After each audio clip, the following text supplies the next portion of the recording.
The third round of negotiations between Russia and Ukraine in Istanbul, which lasted only half an hour, focused on humanitarian issues, particularly the exchange of prisoners. Ukraine proposed a leaders' summit to establish an immediate and unconditional ceasefire, while the Russian side insisted that enormous preparatory work was needed for a Zelensky-Putin meeting. The negotiations highlighted the deep divergence in the parties' positions. According to analyst Benjamin Pokhosyan, an end to the war in 2025 is unlikely.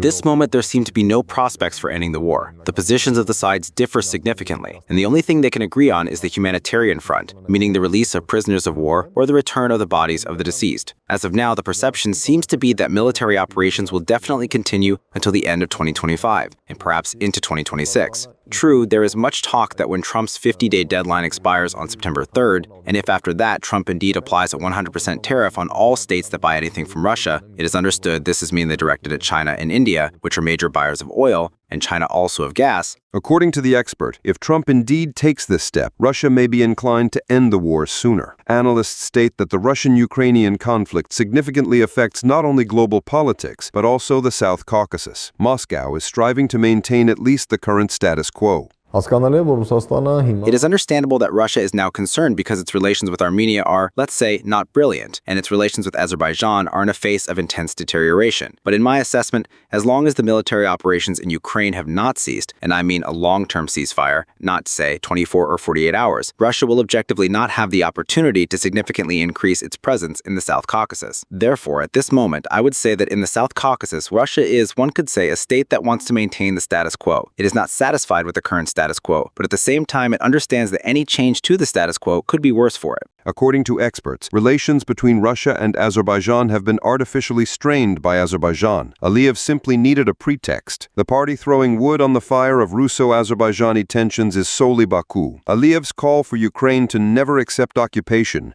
and to take an example from him was particularly painful for the Kremlin.